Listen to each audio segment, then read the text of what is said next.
الحمد لله رب العالمين صلوات ربي وسلامه على المبعوث رحمة للعالمين وعلى آله وأصحابه أجمعين. اما بعد، برادران عزیز و نمازگزاران محترم، من و شما دعا میکنیم و خدا را شکرانه میکنیم که الله تعالی ما و شما را در یک ملت، در یک وطن به دنیا آورد که با ایمان و با اسلام مؤمن به دنیا آمدیم، در خاندان مؤمنین به دنیا آمدیم و خدا را شکرانه میکنیم که تن صحت داد، زندگی با بندگی داد و در این رکن، در این یکی از ارکان اسلام رمضان مبارک من و شما نماز میگذاریم، روزه میگیریم.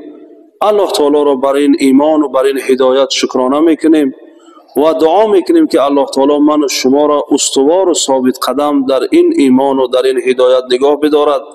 ربنا اننا آمنا فاغفر لنا ذنوبنا وكفر عنا سیئاتنا وتوفنا مع الابرار برحمتك یا ارحم الراحمین. آمین. برادران عزیز، حسب برنامه‌ای که من و شما داریم، پیش از نماز تراویح آن سوره هایی که قاریا میخوانند، در مضمون و مفهوم اون سوره ها، در حکمت از نامگذاری اون سوره ها، مفهوم اون نام سوره چند صحبت داریم و از لحاظ ترتیب من و شما در سوره یونس رسیدیم. سوره یونس از سوره های مکی هست، تقریبا 109 آیت دارد و 11 رکوع. در این سوره الله رب العزت ابتداءً اون انسان ها را نقل میکند که با اسلام، با انبیا علیه السلام استهزا میکردند، یعنی مسخره میکردند با انبیا علیه السلام و سخنان ناجای برای داعیان دین میگفتند. در ابتدای این سوره همچنانی که قاریا خواندن، حتی 5 نفر در بعض آثار نقل می شود که آمدن حتی پیامبر خدا صلی الله علیه و سلم را گفتن همین قرآنی که تو میخوانی همین را عوض بکن. پیامبر صلی الله علیه و سلم گفت من چگونه این قرآن را عوض میکنم؟ من تلقاء نفسی، و من میترسم از این که از پیش خودم کاری را بکنم و نافرمانی خدا را بکنم. من عذاب یوم عظیم، از عذاب اون روز بزرگ من میترسم.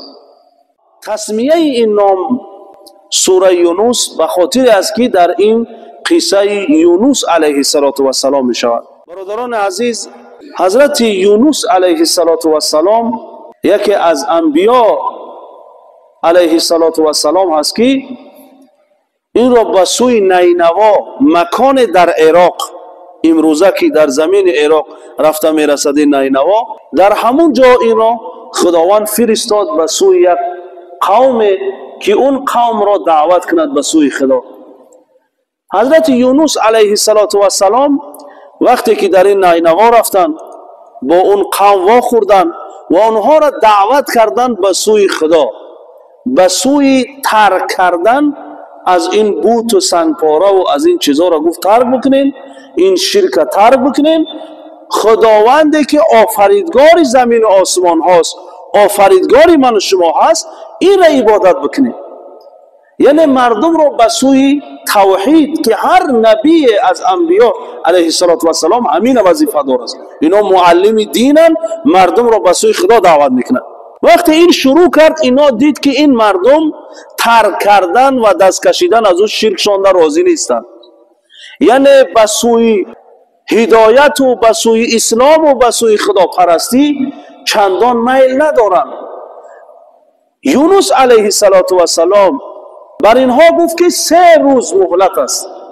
اگر در این 3 روز شما ترک این شرک بکنید، ترک این چوب و این سنگپاره و این خداهای خود ساخته خود بکنید، بر بگردید خوب است. اگر در این 3 روز بر نگردید، عذاب علیم برای شما آماده است. انتظار باشین عذاب خدا را. و اینها خودش قرآن نقل میکنه در این سوره یونس که با عذاب دردناک من اینها را تهدید میکردم در دنیا، لیکن اینها وقتی که برگشتن من اینها را بخشیدم، با صدق و با اخلاص برگشتن. لیکن اینها کی برگشتن؟ حضرت یونس علیه السلام میگه اینا را من این گپ را رساندم، 3 روز نگاه کردم، اینا ترک از شرک نکردن. میگه من برآمدم از این قوم، از این نینوا برآمدم، میگه یعنی یونس علیه السلام قهر کرد از این قوم، غضبش آمد که از این که ایمان نیاوردن با وجودی که وعده عذاب کردم اینا را، اینا دست نکشیدن از این شرکشان، ترک اونها کرد، برآمد برفت پیش از این که خداوند یونس علیه السلام اجازتی برآمدن از این قبیله کنه. و هیچ کس حق ندارد که یونس علیه السلام سخنی بگوید. در صحیح البخاری و صحیح مسلم حدیث است، پیامبر صلی الله علیه و سلم میگه لا ينبغي لاحد ان يقول انا خیر من یونس ابن متی، یعنی برای هیچ کس اجازت نیست که بگه که من بهترم از یونس ابن متی. در اینجا انذار است که هیچ وقت انسان‌های دنیا اجازت ندارن خودشون از انبیا بالا بگیرن. بهترین اولیاء خاک پای صحابه نمیشه. بزرگترین صحابه پیش پیامبر و پیش دیگر انبیا در اون شخصی عامی هست، عادی هست. بزرگترین شخصیت ها، بزرگترین بندگان خدا در زمین انبیا علیه السلام است. قصه مختصر، یونس علیه السلام پیش از اینکه خدا اجازتش بده غضب کرد، از این قوم برآمد رفت. وقتی که برآمد اینا با یکدیگر مصلحت کردند که در حقیقت عذاب دردناک برای ما آمدنی است. حتی میگه اینها بعض نشانه ها و آثار عذاب در آسمان ها مشاهده میکردند. میگه اینا مصلحت کردن بین یکدیگر، با صدق و با اخلاص توبه کردن از اون شرک، ایمان آوردن به خدا. حتی میگه اینها در کوه ها، در بلندی ها میرفتن دعا میکردن که ای الله ما برگشتیم، ببین که ما مؤمن و مسلمانیم، اگرچه یونس علیه السلام ما را ترک کرده است لیکن ما برگشتیم، ما دیگر این چوب پاره و سنگ پاره و این آتش و این چیزا را عبادت نمیکنیم، شرک به خدا نمیکنیم، فقط خودت را میخواهیم، خدا از خودت طلب میکنیم، عبادت خودت میکنیم. اینا برگشتن. لیکن یونس علیه السلام از اینها که برآمده بود حیا کرد که دوباره بر بگردد. همین کاری کردگیش دیگه بر نگشت. رفت این یونس علیه السلام ساحل دریای رفت، یک قومی را دید در اونجا که اونا سفر دارن، با همونها در کشتی سوار شد، سفر کرد. در همین سوره یونس همچنان قاری‌ها خواندن، با همین سوار شده سفر کرد. اینا در راه رفتن در داخل بحر، با همین کشتی تلاطم و موج شده، دیگر کشتی نرفت. اینا همه مصلحت کردن که ما جز از این که از این مرگ خلاصی بیابیم باید بار کشتی را کم کنیم. بعدا اینا قوره کشی کردن. قوره کشی کردن بار اول قوره در نام حضرت یونس علیه السلام برآمد، لیکن اینها چندان نمیپسندیدن اینا که به نام یونس برآید، چون که یونس علیه السلام انسان با تقوا، امین، فرزند صالح در میان اونها بود، انسانی با عقل و با فراست، انسانی نیک و صالح بود. اینا پسند ندیدن که به نام این برآمد. دوباره قوره کشی کردن، به نام همین برآمد. 3 باره کشیدن، به نام همین برآمد. 4 باره و 5 باره کشیدن، به نام یونس علیه السلام قوره برآمد. حضرت یونس علیه السلام گفت که اراده خدا همین است که من آن کسی که در بحر پرتافته میشم، یعنی از اون شخصیت هایی که وزن این باید کم شود، اون من. این یادآور شد یونس علیه السلام. بعدا اونها گرفتن در دریا، حضرت یونس پرتافتن. خداوند وحی کرد به سوی حوت که یونس علیه السلام بگیرد و حق ندارد این حوت که اون را حل کند، اون را بخواید، اون را یعنی آزار و اذیت برساند در داخل اون بطن خودش، شکم خودش. حضرت یونس علیه السلام چند لحظه پس وادار شد بر این که ما گناه عظیمی کردم، چون که انبیا علیه السلام تا اجازت خدا نشد هجرت نمیکنند از قومشان. پیامبر صلی الله علیه و سلم تا اجازت نشید 11 سال فقط دعوت به سوی توحید بود، یکتاپرستی. تا اجازت نشید پیامبر صلی الله علیه و سلم از مکه مدینه هجرت نکرد. انبیا اجازت ندارن پیش از خودشان هجرت کنند. خداوند روان کرده بود به سوی نینوا، به سوی اون قبیله که اونا رو دعوت کنند. حضرت یونس علیه السلام قرآن میگه که فنادى فی ظلمات، ندا کرد در تاریکی ها، یعنی در تاریکی بحر، در تاریکی شکم حوت و در تاریکی شب، لا اله الا انت سبحانك انی کنت من الظالمین.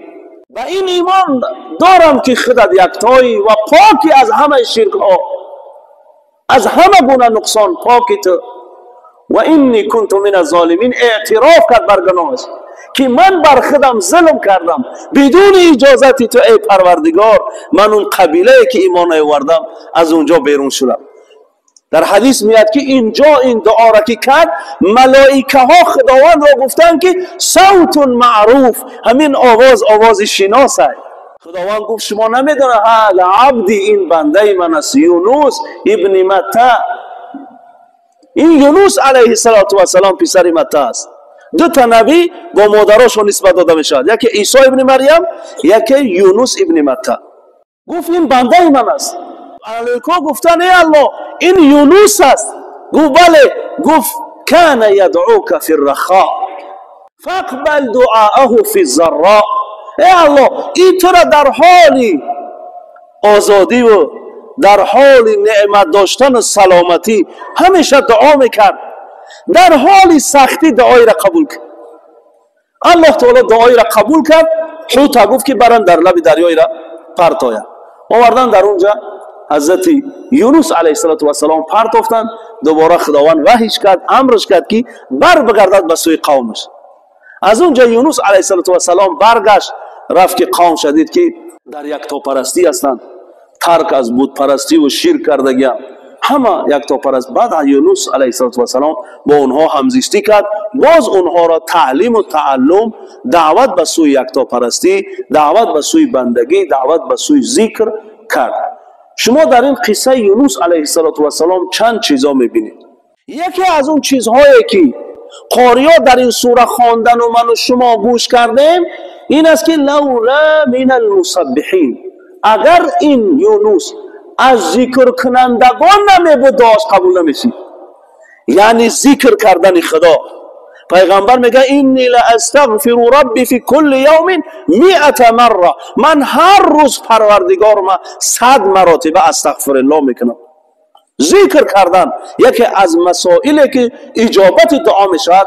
انسان باید همیشه در راهی، در ماشینی، در کاری، در هر چی باشی زبان آزاد است. سبحان الله، الحمدلله، الله اکبر، لا اله الا الله، اللهم لك الحمد و لك الشکر. ذکر کردن در. دوم چیز اعتراف کردن به گناه خودش که من از ظالمینم، من نقصان کردم در راه دعوت. اعتراف کردن خداوند را بخشید و قبول کرد.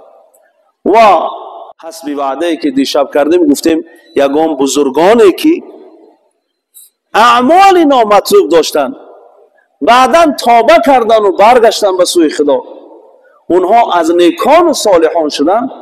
یکی از اونها گفتیم مفتی شدن، قاضی شدن، عالم شدن، فقیه شدن، محدث شدن. یکی از اون محدثین علامه قعنبی هست رحمت الله علیه. علامه قعنبی این چی کاره بود؟ این بوی از دین مبین اسلام، از تعلیم و تعلم، از راه حدیث و فقه نمی بود. اهل بصره هست، در بصره زندگی میکرد و این زبیب تمر می نوشید. زبیب تمر یعنی اون را در آب میگذارن، یک ذره اون به مانند مردمی که سیرکا تیار میکردن، چند تا رفیق و دوست و از اینها داشت، همون را تیار میکردن، جمع میشیدن، مینوشیدن، صحبت میکردن. با چند رفیقی بده داشت با همونها. میگه یک روز در پیش خانهش راه برآمد، در همون راه ایستادگی بود، رفیقاش انتظار بود. رفیقاش انتظار بود که میگه از اون طرف نگاه کرد که یک انسان در بالای خر سواره آمده است یا گرد و برش در انسانهای زیاد رندان و قلم و از اوراق دستشان چیزی می نویسن.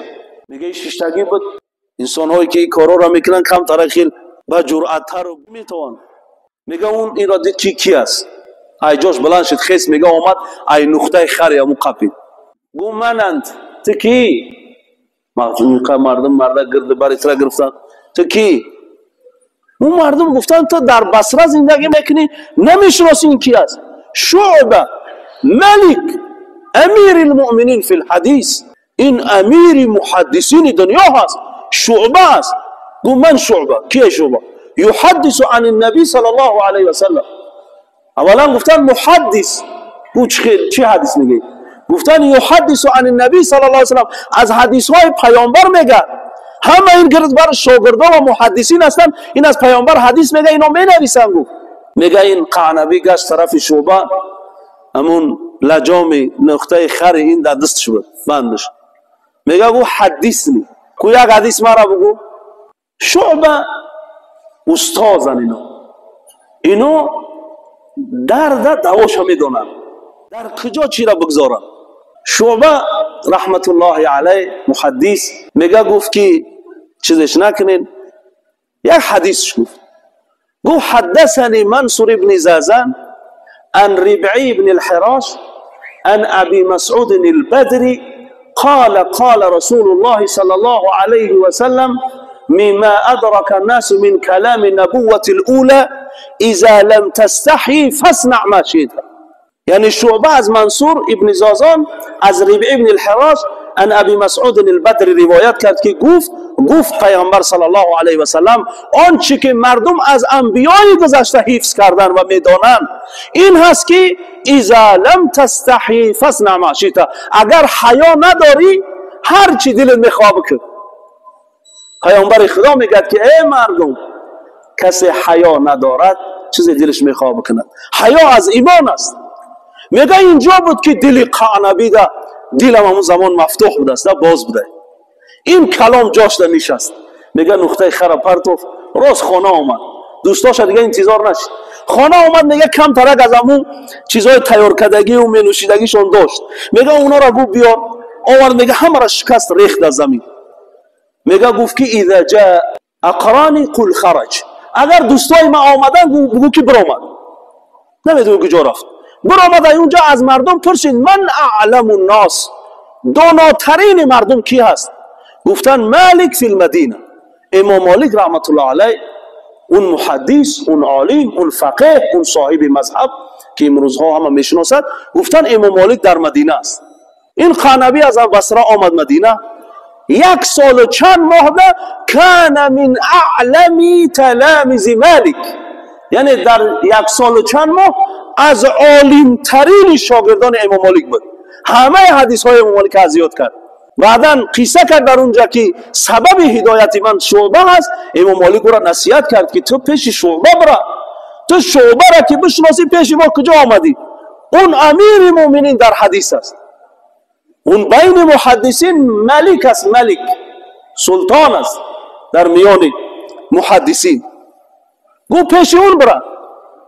از اونجا برگشت آمد، در راه بود که خبر رسید که شعبه رحمت الله علیه دنیا گذشته. این دیگه شعبه را دیرا نکرد، برای امو قعنبی یک حدیث از شعبه دارد. حدثنا شعبه عن منصور ابن زازان عن ربعی ابن الحراش عن ابي مسعود البدري قال قال رسول الله صلى الله عليه وسلم مما أدرك الناس من كلام النبوة الأولى إذا لم تستحي فاصنع ما شئت. علامه قعنبی امین یک سند، امین یک حدیث از شعبه روایت میکند و دیگه آمدن که او از دنیا گذشته بودن. شما ببینید که یک حدیث، یک اشاره یک عالم، دعای یک عالم، این انسان را از راه بد میگرداند، از دوستان بد میگرداند و یکی از عالمان و از محدثان میشود. مراد از این قصه هایی نیست که ما این بزرگا را تا این نوشیدن و فلانشان رو نقل کنیم. مراد از این قصه ها این است که اون برادرانی که هر چی گناه دارن مایوس نباشن، ناامید نشون از رحمت خدا. هزارهای خیلی ما مثال داریم. و درگاه الهی همیشه باز است برای اون انسان هایی که هزارها نوع گناه کردند. برای همین برادران عزیز، من و شما باید همیشه دست به دعا، دست به توبه، دست به این بزنیم که الله تعالی من و شما را هدایت و توفیق بندگی نصیب کند. انسان اگر عالم هم که نباشد، با یک دانشمند، با یک اهل علم در رابطه باشد، نزدیک باشد، بپرسد بعض معلومات را که برای یک مؤمن، یک مسلمان لازم است، باید این چیزها را بپرسد. بسیاری حال همین رمضان در مسئله زکات دیگر چیزا بعضی مسائل ها هست که اینو خیلی خطا کردگی. برادر ما قطعی صحبت داشتیم که من هر سال زکات ما میتم، لیکن همون باره که صدقه میمونه در کانتینر رو نمیتونم زکات چه. این زکات رکن است. شما ببینید نمیشه نماز پیشین 3 رکعت بخونید، 4 رکعت است. زکات رکن است، از کل مال داده میشه. برای ما با علما قریب باشم، بپرسن و هدایت و صراط مستقیم بیاون. الله تعالی من و شما را توفیق بندگی، هدایت کامل، پروردگار را در این ماه بخشش و رحمت من و شما را گناهامون را ببخشد و بیامرزد. ربنا تقبل منا انك انت السمیع العلیم برحمتك.